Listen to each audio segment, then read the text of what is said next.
Good morning, my brothers and sisters. Welcome to episode number 26 in the book of John. Today we're going to learn about the problem with Samaria. So we're going to get to the story of Jesus and the Samaritan woman, but the real point from today is, what is Jesus even doing in Samaria? So the context is John the Baptist, he must increase, I must decrease. Jesus is in the south of Israel at the time. And John is being deplatformed, which is only right. Jesus is increasing, but maybe a little bit too fast. So the Pharisees notice this, and Jesus goes back up to the north to Galilee, where most of his New Testament ministry happens. Now, this is from John chapter 4, and I'm going to start in verse 1. Now, when Jesus learned that the Pharisees had heard that Jesus was making and baptizing more disciples than John, although John himself did not baptize only his disciples, he left Judea in the south and departed again for Galilee in the north. And he had to pass through Samaria in the middle. So Judea's in the south, Galilee's in the north, and in between is Samaria. Now, just a good principle of Bible study is that geography informs interpretation, and maybe more so today than any other day you'll ever hear about, as well as history informs interpretation. You know the story about the Good Samaritan. Now, the reason that even the title is such a big deal is the Jews hated the Samaritans, and the fact that you end up with a Samaritan who's good at the end of the story is so ironic, and that's what happens in this story as well. Now, there's a history here, and it's a 700-year history.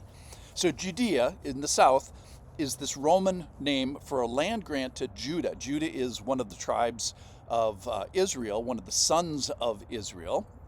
And Judah got this big piece of land where Jerusalem sits. So it's going to play into the story, but really much later. Jesus in Revelation 5:5 he even calls himself, Jesus is the Lion of Judah, the Lion of the tribe of Judah. So he's going to come to rule Judah and that land, but later, not yet. Now, about 60 miles away is Jesus' hometown area in Galilee, the region of Galilee. It's about 60 miles as the crow flies, 2 hard days or maybe 3 days of travel. But many Jews wouldn't go 60 miles, they would go about 80 miles. They would go up till they got to Samaria, went 10 miles this way, went north again, went 10 miles this way. They added 20 miles to the trip. So why would you go an extra 20 miles through this hot, deserty, rocky terrain? Well, it's your whole perception of yourself before God, your holiness. Just being there makes you dirty if you go to Samaria. And if you're a devout Jew, you feel defiled. Now, Samaria is not a pagan place. The Jews almost had like a tolerance for the countries around them that were distinctly pagan. Yes, they were all idolatrous, but this in Samaria is even worse. It's a place of worship, yes, but misworship, just not quite right worship. Well, how did they get that? Well, they have a history of being Jews. Historically, they were Jews, but then they added something else. It's called syncretism theologically. So mixed in with their pure Jewishness was this confused another religion. Well, how did that happen? Well, it started 1,000 years before, and specifically 700 years before, that in the history of Jews, they failed God. So they failed to worship the right God. They started worshiping in the high places, and God noticed it, and he punished them. And the way he punished them is he said, change. They didn't change. So then he exiled them. So he took the Assyrian nation. You probably have heard about it. It was an empire. It was the biggest fish on the world stage in 722 BC. They came down to Israel. It's from 1,000 miles away. They came down to Israel, captured it, defeated it militarily, and took most of the people and all the leaders of the people 1,000 miles away up to Assyria. So most of them were dragged away as bounty. Now, it's the habit of the Assyrians to leave a few people to work the land, give tribute, and have the land be productive.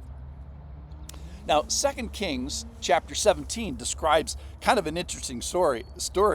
Is then Assyria brought people down to the conquered land, as is their their right as conquerors and placed them in the cities of Samaria, and they did not fear the Lord. So the crazy thing is the Lord sent lions and started to eat the Assyrians that were in Samaria that had come from Assyria. It's a crazy story. And the king of Assyria finds out about this, and they said, "What's the problem? Why are people getting eaten by lions?" And they said to him, "Well, the nations that you have carried away and placed in the city of Samaria don't know the law of the God of the land." And so he sent lions there. So the king of Syria, 1,000 miles away, says, "Hey, let's send some of the leaders back to Samaria," which they did, some of the priests, and let them go and dwell there and teach them the law of the God of the land. So the priests who they had carried away from Samaria came to live in Bethel and taught them how they should fear the Lord. Now, they kind of mixed the cultures here. This is the big problem, is they still made gods of their own. They made shrines of the high places. They burned their children to their gods, but they also feared the Lord and appointed priests. In verse 33 of 2 Kings 17, it says, "So they feared the Lord, but they also served their own gods. To this day, they do according to the former manner. They do not fear the Lord, and they do not follow his statutes." All right, so why did the Jews hate the Samaritans so bad? 3 reasons. Number 1, I think, is because it reminds me of a very bad time in our history when we were wayward, when we were idolatrous, and we were punished by the Lord. That's number 1. Number 2, it's an offense to Israel because of the impurity and mixing of religion and defilement and idolatry, and we kind of end up culturally in this third thing with a mini-Assyria right smack dab in the middle of Israel. Now the interesting thing is, if you go 1,000 miles away, the Assyrians don't exist anymore, but they still exist in Israel, which is fascinating because they were conquered by the Babylonians in 539 BC. But not in the cultural mind of the Jews. They're alive and well in Samaria. Okay, so this is why Jews don't even want to set foot in Samaria, and why Jesus cannot and should not have been talking to any Samaritan, much less a woman. But verse 4, it says that he had to pass through Samaria. It was necessary. It was planned. There's an appointment in Syria. Join me tomorrow, and you'll find out what that appointment is with the Samaritan woman. Thanks for listening.